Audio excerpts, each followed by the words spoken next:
April 8, 1943. 27,000 feet above Caen, France. The oxygen mask couldn't hide Oberleutnant Ralph Hermoschen's smirk as he watched the ungainly silhouettes climbing laboriously toward his formation through the crystal-clearer canopy of his Fowler-Wolf 190-5. The veteran ace of Yakashvada, 26, studied the American fighters making their combat debut over occupied Europe. "The armies have sent us flying milk bottles," he transmitted to his wingmen, unable to suppress his laughter at the sight of the massive Republic P-47 Thunderbolts struggling for altitude. Below them, 647 Peso-esque Thunderbolts of the 4th Fighter Group lumbered upward in tight formation. Their 2,000 horsepower Pratt & Whitney 2,800 Rands double Wasp engines straining against their 7-tonne weight. To German pilots accustomed to the sleek Spitfires and nimble Soviet fighters, these corpulent American machines appeared almost comical. Barrel-shaped fuselages topped with greenhouse canopies, wings that seemed too small for their massive bodies, propellers that dwarfed anything in the Luftwaffe inventory. What Hermoschen didn't know, what none of the German pilots circling like wolves above could have imagined, was that they were witnessing the arrival of the weapon that would systematically destroy the Luftwaffe's fighter arm. Within 18 months, these flying milk bottles would transform from objects of derision into instruments of terror, their 8 halves Browning machine guns becoming the most feared sound in German skies. The mathematics of destruction were already loaded in those broad wings. 3,400 rounds of ammunition, a combined rate of fire of 6,000 rounds per minute, enough concentrated firepower to saw a Messes in half in less than 2 seconds. The transformation began that April morning when Major Donald Blee, commanding the 335th Fighter Squadron, spotted the German formation positioning for attack. The former Eagle Squadron veteran, who had transferred from RAF Spitfires just weeks earlier, understood what his men didn't yet know.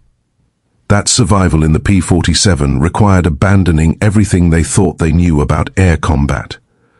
The Thunderbolt represented a radical departure from conventional fighter design philosophy. While the Germans had pursued lightweight interceptors optimized for climb and turn performance, Republic Aviation had created something unprecedented. A high-altitude juggernaut that used mass, power and firepower to redefine the rules of aerial warfare.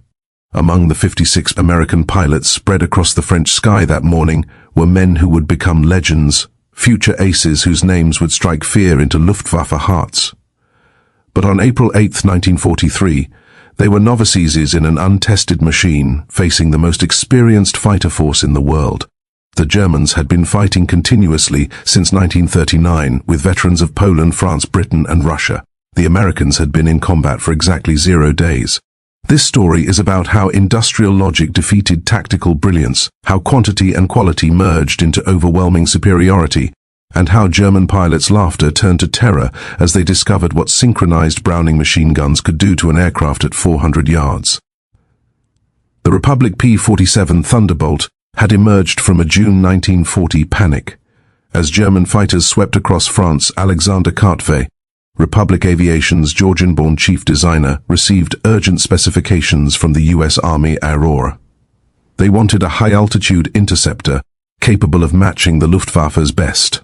What Cartelli designed instead was a monster that redefined the possible. "It will be a dinosaur," Cartelli admitted to his design team. "But it will be a dinosaur with good proportions." The XP-47B prototype that first flew on May 6, 1941, shocked everyone who saw it. At 9,900 empty, it weighed 65% more than its predecessor, the P-43 Lancer. The massive turbo-supercharger system, with its complex ducting running through the rear fuselage, gave it an almost pregnant appearance. Test. Pilots approaching it for the first time invariably ask the same question. This thing actually flies. Not only did it fly, it flew like nothing else at altitude. The Pratt & Whitney R2800 double Wasp engine, an 18-cylinder radial producing 2,000 horsepower, could maintain full power at 27,000 feet, where German fighters gasped for air. The turbo-supercharger, fed by exhaust gases, delivered sea-level performance in the stratosphere where the air was too thin for conventional superchargers. Major Hubert Hub Zika, commanding the 56th Fighter Group training at Bridgeport, Connecticut, initially despised the aircraft. His unit lost 18 pilots and 41 aircraft in training accidents between September 1942 and January 1943. The P-47 killed more Americans in training than Germans would in the first months of combat. It ground-looped on landing, torque-rolled on takeoff, and dove with such enthusiasm that pilots discovered compressibility, their controls freezing as shock waves formed on the wings. But those who mastered it discovered something extraordinary. Lieutenant Robert Johnson, a farm boy from Oklahoma, who would become one of America's top aces with 27 victories, described his first flight. It was like strapping yourself to a locomotive. The power was unbelievable. You didn't fly it, you aimed it. The first combat encounters in April and May 1943 confirmed every German prejudice.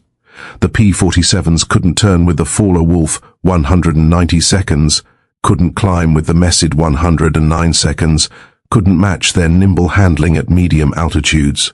Luftwaffe pilots quickly developed tactics to exploit these weaknesses, attacking from below where the heavy Thunderbolts struggled, forcing turning fights where agility mattered more than firepower. Hutchman Ysef Pips Priller, commanding officer of Jackerschwader 26, reported to headquarters after his first encounter. The new American fighter is meat for the slaughter. It flies like a truck, turns like a freight train, and climbs like a pregnant cow. Our boys are calling them Indiana fat targets, pretending to be warriors. The statistics seem to confirm German confidence. In their first month of operations, the American fighter groups lost 14 Thunderbolts for only 3 confirmed German kills. The RAF, observing from their Spitfire squadrons, quietly suggested the Americans might reconsider their choice of mount. British pilots joked that the best evasive maneuver in a P-47 was to unstrap and run around the roomy cockpit. But something strange was happening in those early encounters that German intelligence failed to notice. The P-47s that were shot down had absorbed incredible punishment before falling. One aircraft returned from a May 4th mission with 21 cannon holes and over 100 machine gun strikes, damage that would have disintegrated a Messerschmitt or Spitfire. The massive radial engine, lacking vulnerable coolant systems, shrugged off hits that would have stopped a liquid-cooled fighter cold. More significantly, when P-47s did get their guns on target, the results were catastrophic. The Thunderbolt's weapons battery created a convergent zone of destruction that German pilots had never experienced. Unlike the rifle-caliber weapons of early warfighters or the cannon with limited ammunition, the American fighter could maintain sustained fire for over 30 seconds, an eternity in aerial combat. The event that would begin changing German perceptions occurred on June 26, 1943, over Lazo, France. It involved 2nd Lieutenant Robert S. Johnson of the 61 Stones Fighter Squadron, and an encounter that would become legendary on both sides of the conflict. Johnson's formation of 48 P-47s was returning from escort duty when they were bounced by 16 Faller Wolf 190 seconds from 2 Agis 26, led by Headman Wilhelm Ferdinand Galland, younger brother of the famous Adolf Galland. The Germans executed a perfect attack, diving from the sun with overwhelming speed advantage.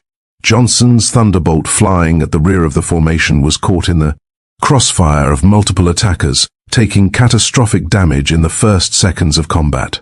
2,120 mm cannon shells exploded across his aircraft. The canopy shattered. Hydraulic fluid sprayed into the cockpit. The engine cowling was torn away, and fire erupted behind the instrument panel. Johnson, wounded in the nose and leg by shrapnel and bullet fragments, tried to bail out, but discovered the canopy was jammed. A 20 mm shell had exploded in the canopy track, welding it shut. He was trapped in a dying aircraft at 27,000 feet. What happened next defied every assumption about combat damage tolerance.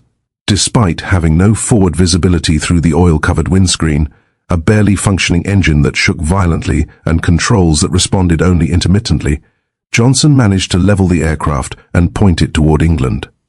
The P-47 continued flying with damage that would have reduced any other fighter to falling debris. Then it got worse. A lone Focke-Wulf 190, flown by an unknown pilot from 2 JG-26, discovered the crippled Thunderbolt limping toward the channel at less than 170 miles per hour. Historical research has never definitively identified this pilot, though several names have been proposed based on German combat reports from that day. What followed was one of the most extraordinary encounters in aerial warfare history. The German pilot positioned himself behind Johnson's P-47 and opened fire with his 420mm cannon and two 13mm machine guns. Johnson, unable to evade, could only huddle behind his armor plate and pray. The Thunderbolt absorbed the entire cannon ammunition load. Then the German repositioned and fired again, this time with only his machine guns. The cannon ammunition exhausted, the German pilot pulled alongside, staring in disbelief at the flying wreck. Johnson could see his face clearly, young, blonde, his expression shifting from confidence to confusion to something approaching fear. The German repositioned and emptied his remaining machine gun ammunition into the Thunderbolt. Still, it flew. He pulled alongside again, shook his head in apparent amazement, gave an informal salute, and peeled away, presumably out of ammunition. Johnson's P-47 landed at Manston with its engine failing on the runway. The crew chief stopped counting bullet holes after reaching 200. One cannon shell had exploded inches from Johnson's head. Another had detonated against the armor plate behind his seat. The engine had taken direct hits. The control cables were partially severed. 3 of the 4 main longerons, the structural backbone of the fuselage, were shot through. Yet, the aircraft had brought him home. The survival of Johnson's aircraft sent shockwaves through both air forces. American engineers studying the wreckage realized they had underestimated their own creation. German intelligence receiving combat reports from 2nd Section of Jägerschwader 26 initially refused to believe it. No aircraft could absorb that much punishment, but testimony from multiple pilots confirmed the impossible. The Thunderbolt had taken everything the Luftwaffe's best fighter could deliver and survived. By July 1943, American pilots were learning to exploit the P-47's true strengths. Lieutenant Colonel Hubert Zehner, the 56th Fighter Group commander, had discovered the secret through brutal trial and error. Don't turn with them. Don't climb with them at low altitude. Use your weight. Use your power. Use your guns. The Thunderbolt's massive weight, initially seen as a disadvantage, became a weapon. In a dive, nothing could catch it. From 30,000 feet, a P-47 could reach 550 miles per hour, faster than any German fighter could achieve, even in a vertical dive. This speed could be converted to altitude in a zoom climb that left pursuing fighters helplessly behind. Captain Walker Bard Mahurin, who would become one of the first American aces in Europe, developed what became known as the boom and zoom tactic, though pilots called it the Thunderbolt turkey shoot. Instead of engaging in traditional dogfights, P-47 formations would climb to 30,000 feet, higher than German fighters could effectively operate. When Luftwaffe fighters appeared below, the Thunderbolts would roll inverted and dive, reaching speeds that made deflection shooting impossible for defending Germans. At the bottom of these dives, the American heavy machine guns would speak. German pilots who survived described it as facing a wall of lead, the combined firepower creating an impenetrable zone of destruction. Aircraft caught in this convergence pattern didn't just fall, they disintegrated. The true revelation of American firepower came during the August 17, 1943 dual raid on Schweinfurt and Regensburg, the deepest penetration into Germany attempted to that date. This mission would demonstrate both the P-47's limitations, its range even with drop tanks, and its terrifying effectiveness when employed properly. Major David Schilling, leading the 62nd Fighter Squadron, encountered a formation of Messerschmitt 110 destroyer aircraft, positioning to attack B-17s with their heavy cannon and rocket armament. The twin-engine German fighters, heavily armed but less maneuverable, were the Luftwaffe's specialized bomber killers. Schilling's flight of 4 Thunderbolts rolled into their attack dive from 28,000 feet. Unteroffizier Hinrich Roth, a gunner in one of the Meitens who survived, later recounted in a P interrogation. The American fighters came down like hammers from heaven. I opened fire at 800 meters. Good hits. I saw them strike the fighter's wing. The P-47 didn't even wobble. Then he fired. The aircraft ahead of us simply came apart. Not shot down, destroyed. Wings separated from fuselage, tail severed, the crew compartment shredded into metal confetti. In 2 seconds, a 110 became nothing. 8 messes, 100 seconds and 10 seconds were destroyed in less than a minute. The German pilots had never experienced such concentrated firepower. Each P-47 carried 425 rounds per gun, 3,400 rounds total, weighing nearly 900 lb. At convergence distance, typically set at 300 yards, all 8 guns' ballistic paths intersected in a zone roughly 6 feet in diameter. Anything in that zone faced 100 in projectiles per second, each traveling at 2,900 feet pers. The ammunition itself was a revelation of American industrial capacity. While German fighters struggled with limited cannon ammunition, typically 120 to 200 rounds for a 20 mm weapon, American pilots could maintain fire for over half a minute. The standard combat load mixed armor-piercing incendiary tracer, and standard ball ammunition in patterns designed to both destroy and ignite. Lieutenant Colonel Francis Gaby Gabreski, who would become the top American ace in Europe with 28 victories, described the effect. When you hit them with all 8, they don't just go down, they explode. I saw 109 literally cut in half, the tail falling one way, the nose and wings another. The pilot never knew what hit him. By September 1943, the Luftwaffe was discovering another horrifying reality about the P-47. Its performance improved dramatically with altitude, while German fighters suffered. The turbo-supercharged double Wasp engine maintained its rated power output up to 30,000 feet.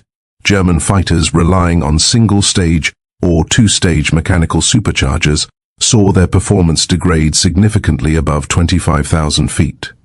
Oberleutnant Hans Philipp, one of Germany's most successful aces with 206 victories, encountered this reality fatally on October 8, 1943. Leading Jagdgeschwader 1 against a B-17 formation at 28,000 feet over Bremen, Philipp found his faller Wolf 190-6 sluggish and unresponsive in the thin air. The BMW 801 engine, powerful at medium altitudes, was gasping for oxygen nearly 6 miles above the Earth. When 47 Pessoas of the 56th Fighter Group dove on his formation from 32,000 feet, the German fighters were sitting ducks. Robert Johnson, now an experienced combat pilot on his way to ace status, was flying at 31,000 ft when he spotted Philipp's distinctive Focke-Wulf with its elaborate nose art. Johnson's combat report was clinical. Open fire at 300 yards, 30-degree deflection. Observed strikes along entire fuselage. Enemy aircraft exploded. No parachute observed. Philipp's death sent shockwaves through the Luftwaffe. If one of their best, a man who had survived over 500 combat missions on both eastern and western fronts, couldn't survive against the Thunderbolts, what chance did average pilots have? The German High Command ordered an immediate investigation into the P-47's capabilities. The report delivered to Reich Marshal Hermann Göring in November 1943 was sobering. The Thunderbolt service ceiling exceeded 42,000 feet, higher than any German fighter could reach. Its dive speed approached the sound barrier. Its armor included a 3/8 in steel plate behind the pilot, 1/2 in bulletproof glass windscreen, and armored deflection plates around the engine. Most disturbingly, its rugged construction allowed it to absorb damage that would destroy 3 conventional fighters and still return home. In January 1944, a new variant of the P-47 began arriving in England that would complete the transformation from laughingstock to nightmare. The P-47D-22 featured a Hamilton standard hydroatic propeller with paddle blades 13 feet in diameter, with broad chord blades that bit into the air like massive OES. The improvement in climb rate was immediate and dramatic. Where earlier Thunderbolts had climbed at an anemic 2,200 feet per minute at sea level, the paddle blade variants could achieve 3,000 feet per minute, matching or exceeding German fighters at most altitudes. The massive propeller also improved acceleration, allowing P-47s to build energy faster in level flight. Hetman Heinz Noka of Yaktashada 11, a veteran with over 200 combat missions, encountered the new variants in February 1944 during a bomber interception near Hanover. He wrote in his combat diary, "The fat American fighters have learned to climb. We bounced a formation near Hanover, expecting our usual advantage. They turned into us and climbed with us. When we tried to disengage, they followed us up to 30,000 feet. Schmitt was caught and blown apart, nothing left but smoke and fragments. These are not the same machines we laughed at last year." The paddle blade propeller did more than improve performance. It changed the sound of the Thunderbolt. The distinctive thundering roar created by the blade tips reaching supersonic speeds could be heard from miles away. German ground troops reported being able to identify approaching P-47s by sound alone, a deep threatening rumble that meant death from above. They began calling it Donnerschlag, thunderclap. By March 1944, 47 PSOS equipped with external fuel tanks could escort bombers deep into Germany. The standard configuration carried two 108 gal wing tanks or a 75 gal belly tank, extending range to over 1,000 miles. With the paddle blade propeller providing improved performance even when loaded, Thunderbolts could fight on equal terms immediately after dropping tanks. The Luftwaffe's response was to concentrate on the bombers, hoping to inflict enough losses to stop the American daylight campaign. But this required flying through the P-47 escort screen, an increasingly suicidal proposition. German pilots developed a grudging respect that bordered on fear for the big American fighters. Major Gar Rahl, one of Germany's top aces with 275 victories, mostly on the Eastern Front, survived an encounter with P-47s on March 6, 1944 that left him badly wounded. He later recalled in a post-war interview, "We saw them above us, fat silhouettes against the sun. Someone laughed and said, 'Here come the flying pigs.' Nobody was laughing 30 seconds later. They came down like an avalanche, faster than we could react. The first pass destroyed 3 of our fighters, just gone, transformed into burning debris. Their guns didn't fire in bursts like ours. They poured out solid streams of fire. Getting caught in that stream meant instant death." The escort missions revealed another P-47 advantage, endurance. While German fighters operated at maximum power settings that consumed fuel rapidly, the big American radials could cruise efficiently at high altitude. Thunderbolts could remain with the bombers for hours, rotating top cover while maintaining enough fuel for combat and return. As more P-51 Mustangs arrived to take over long-range escort duties in spring 1944, P-47 units increasingly focused on ground attack, a role that would make them the most feared aircraft in the German arsenal. The transition began in earnest in April 1944 as the Allies prepared for the invasion of France. The Thunderbolt's heavy machine gun battery proved equally effective against ground targets.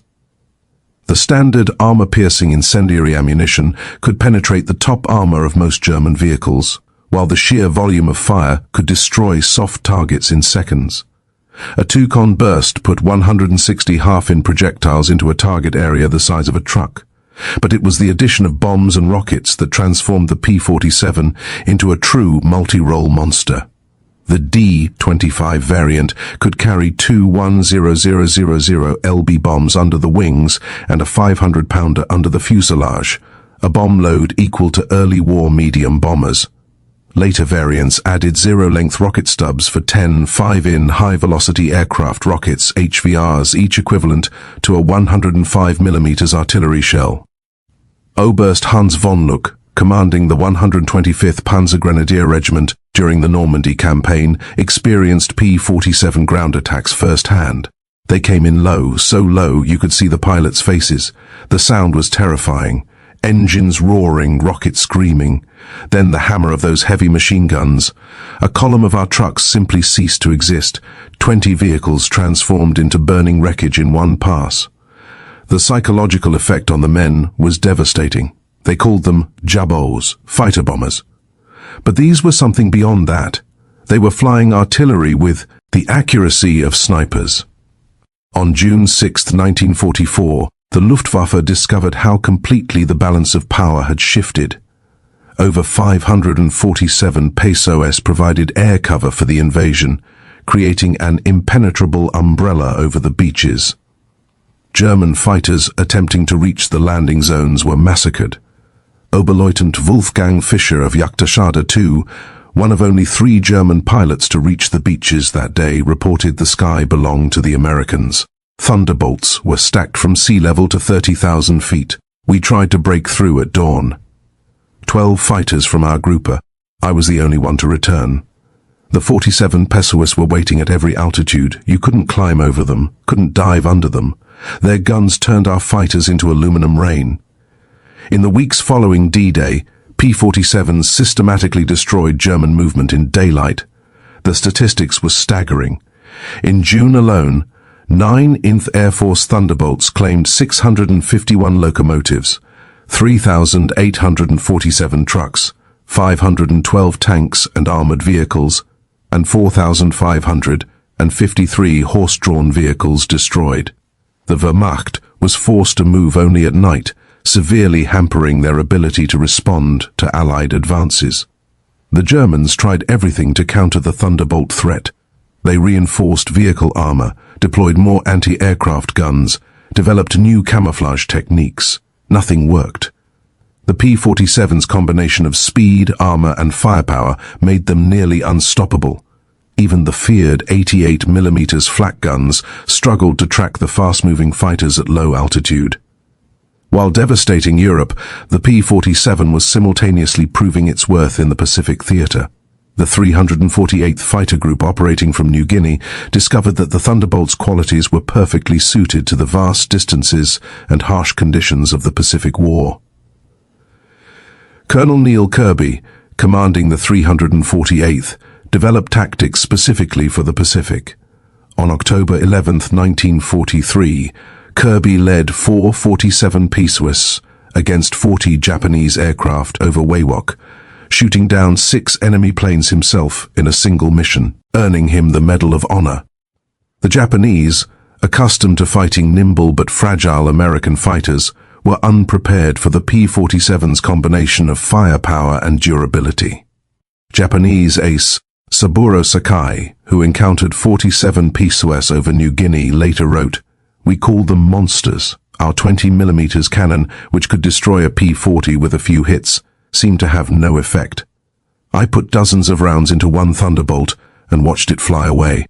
Their return fire was terrifying, streams of heavy bullets that tore aircraft apart. The P-47N, developed specifically for the Pacific, featured increased fuel capacity with wet wings holding 93 gallons each, extending range to 2,350 miles. This variant would escort B-29 seconds to Japan, proving that the short-legged fighter of 1943 had evolved into a true long-range weapon. Perhaps the ultimate vindication of the P-47's evolution came in its encounters with German jet fighters. The Messerschmitt Me-262, with its 540 miles per hour top speed, should have been untouchable by propeller-driven fighters. But Thunderbolt pilots discovered they could catch jets in 2 situations: during takeoff and landing, when jets were most vulnerable, and in high-speed dives from altitude.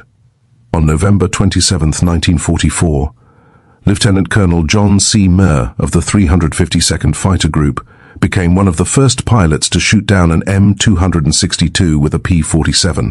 Diving from 28,000 feet, Muir's Thunderbolt reached speeds approaching 500 miles per hour, fast enough to catch the jet in level flight. The jet pilot, confident in his speed advantage, never saw the diving P-47 until Muir's guns opened up at 400 yards. Muir's combat report noted, "The enemy aircraft disintegrated under fire. Large pieces, including both engines, separated from the fuselage. The pilot did not escape. The concentrated fire of 850 caliber guns proved more effective than we anticipated against jet aircraft." By early 1945, specialized 47 million pesos variants were deployed specifically to counter German jets and V-1 flying bombs. With water methanol injection boosting power to 2,800 horsepower and refined aerodynamics, These ultimate Thunderbolts could reach 470 miles per hour in level flight at 30,000 feet, fast enough to intercept even jets under certain conditions. Major George Bostwick, commanding the 63rd Fighter Squadron equipped with P-47s, shot down two M26-2s in March 1945. His tactical report emphasized firepower over speed. The jets are faster, but they can't turn and they can't take punishment. One good burst from our battery, and they come apart like they're made of paper. They have to slow down to attack bombers. That's when we get them. The ultimate demonstration of American industrial might came during Operation Bodenplatte, the Luftwaffe's desperate attempt to destroy Allied air power on January 1, 1945. Nearly 900 German fighters, including their best remaining pilots, launched surprise attacks on Allied airfields across Belgium and the Netherlands. At Y-34 airfield near Metz, home to the 365th Fighter Group's P-47s, the attack initially succeeded. German fighters destroyed 22 Thunderbolts on the ground, along with several other aircraft. A captured German pilot brought to the command post, pointed at the burning aircraft and taunted, "What do you think of that?" Major George Brooking's response became legendary throughout the 9th Air Force. He pointed to the flight line where ground crews were already pushing damaged aircraft aside and preparing hard stands for replacements. "By tomorrow, we'll have 40 new ones. How long will it take you to replace your pilots?" The German pilot's smirk disappeared. Within 48 hours, factory-fresh P-47TIES filled the flight line. Flown in from depots in England, the Luftwaffe lost 271 aircraft and 213 pilots in Bodenplatte, including many irreplaceable instructors and squadron leaders. These losses they could never replace. The Americans lost 134 aircraft total across all attacked airfields, all replaced within a week. The numbers told the story of inevitable defeat. Republic Aviation produced 15,683 P-47s during the war, more than any other American fighter. At peak production, the Farmingdale factory on Long Island completed one Thunderbolt every hour around the clock. The Evansville plant in Indiana, built from empty farmland in 1942, was producing 500 aircraft per month by 1944. Each P-47D required 65,000 individual parts, 8 miles of electrical wiring, 2,000 lb of aluminum, and 300 lb of rubber. The engine alone contained 2,400 individual components machined to tolerances of thousandth of an inch. Yet American workers, many of them women who had never seen an aircraft before Pearl Harbor, assembled these complex machines with precision that exceeded peacetime standards. The ammunition production was equally staggering. Each P-47 sortie required 3,400 rounds of .50 caliber ammunition, with hundreds of Thunderbolts flying daily missions. Ammunition consumption exceeded 10 million rounds per month by mid-1944. The Lake City Arsenal in Missouri, one of several ammunition plants, produced 30 million rounds monthly. Each cartridge was manufactured to tolerances measured in 10,000 of an inch, ensuring reliable feeding through the synchronized gun mechanisms. The fuel consumption was enormous. Each Thunderbolt burned 100 gall per hour in normal flight, up to 300 gall in combat with water injection engaged. The 9th Air Force alone consumed over 25 million gallons of aviation fuel monthly by late 1944. All of it shipped across the Atlantic in tankers that were themselves products of American mass production. Even more impressive than aircraft production was pilot training. By 1944, the United States was graduating 30,000 pilots annually from advanced training, more than Germany had trained in the entire war. Each P-47 pilot received a minimum of 400 hours of flight training before entering combat, including 100 hours in advanced fighters. German pilots, by contrast, were entering combat with less than 100 hours total time by war's end. The quality showed in combat. American pilots arrived in Europe trained in formation flying, instrument navigation, gunnery, and tactics. They had practiced against captured German aircraft, understanding their enemy's capabilities and limitations. They knew their aircraft systems intimately, having studied technical manuals that German pilots never received. Lieutenant Eugene Roberts, arriving in England in September 1944, exemplified the American training advantage. I had 420 hours in my logbook, including 75 hours in the P-47. I'd fired at towed targets, practiced deflection shooting, studied gun camera film from actual combat. My first mission, I knew exactly what to do. The German pilot I faced couldn't have had half my experience. It wasn't even a fair fight. In March 1945, Oberstleutnant Josef Priller, the same pilot who had mocked the 47 PSOAs as pregnant cows 2 years earlier, was interviewed by German propaganda officials seeking to boost morale. His statement, deemed too demoralizing for publication, revealed the complete transformation in German attitudes. The Thunderbolt is the best fighter bomber ever built. Its firepower is unprecedented. Weapons that never jam, never overheat, never run out of ammunition in normal combat. It carries bombs like a medium bomber, fires rockets like artillery, and fights like a fighter when needed. But beyond the machine is what it represents. Unlimited American production. They lose 10, they build 20%, we lose 1, it's gone forever. Their pilots arrive better trained than our instructors. They have fuel for training, ammunition for practice, spare parts for everything. We have nothing but courage, and courage without resources is just delayed defeat. We laughed at them in 1943. We're not laughing now. When you hear those guns, you know death has come calling. The sound haunts us. Mechanical, precise, unstoppable. Like everything American, it's about overwhelming material superiority. They didn't beat us through better tactics or braver pilots. They buried us under an avalanche of steel and lead. By April 1945, the Luftwaffe existed largely on paper. Fuel shortages grounded most aircraft.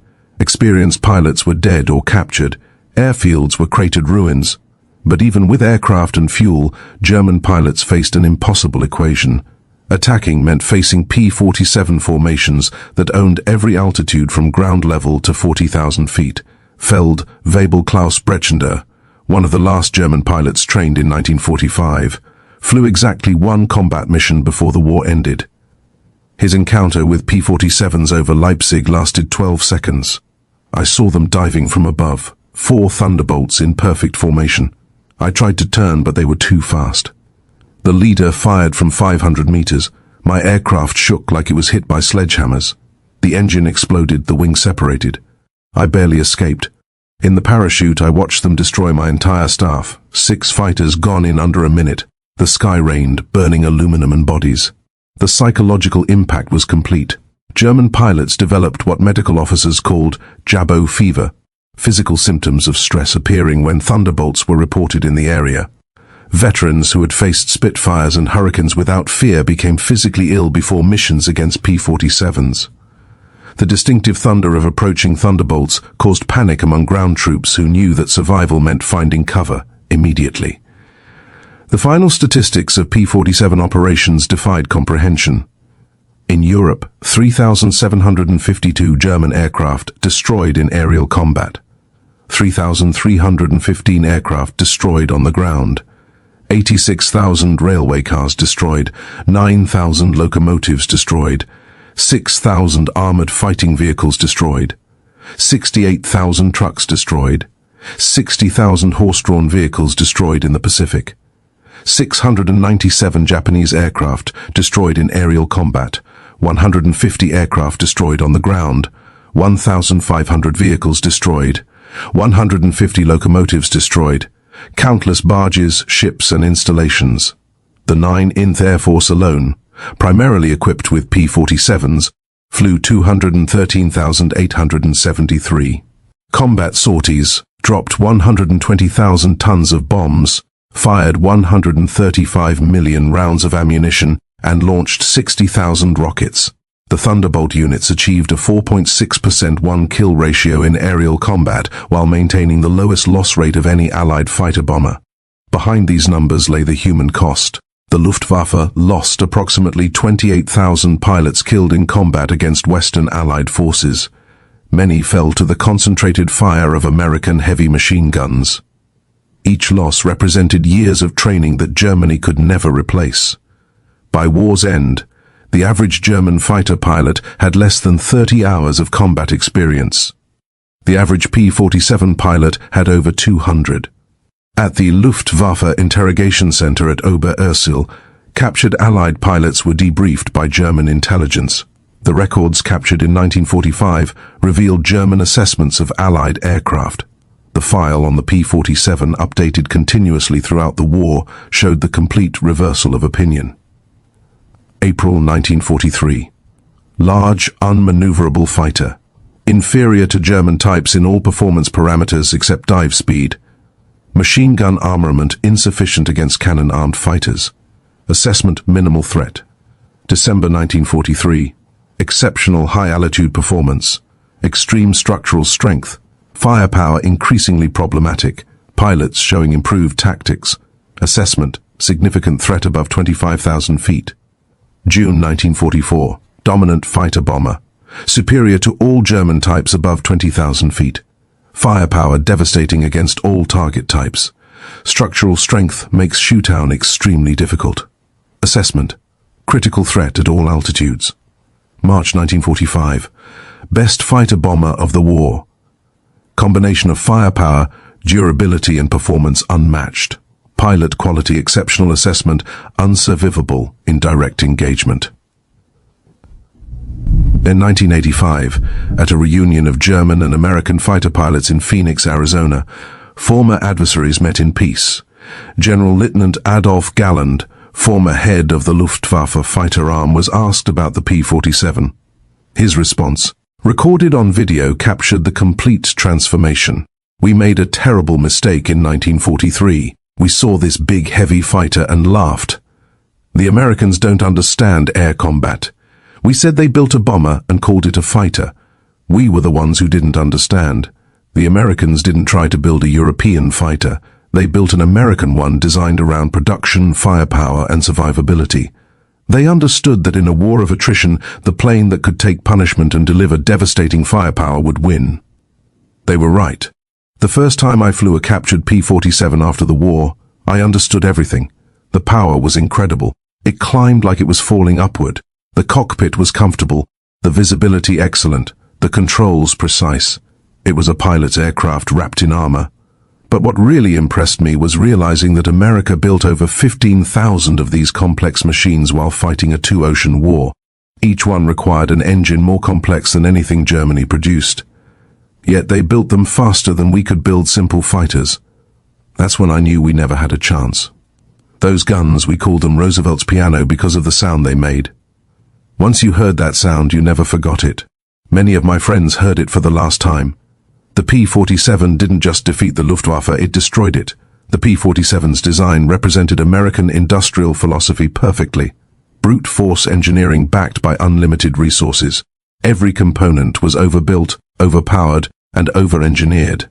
The wing spars could support 40,000 lb, 3 times the aircraft's loaded weight. The engine mount could withstand 12 grams forces. The control cables were doubled throughout with automatic backup systems. The ammunition feed system alone was a marvel of engineering. 8 separate ammunition boxes, each holding 425 rounds, fed through electric boost motors to prevent jamming during hygiene maneuvers. The guns were electrically heated to prevent freezing at altitude. Each gun had its own charging mechanism and could be individually synchronized. The convergence was adjustable from 150 to 400 yards, allowing pilots to optimize for their preferred engagement range. Even after the war, some German veterans maintained that the P-47 won through quantity, not quality. That German fighters were technically superior but overwhelmed by numbers.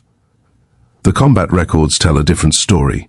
In engagements where numbers were equal, P-47s consistently prevailed.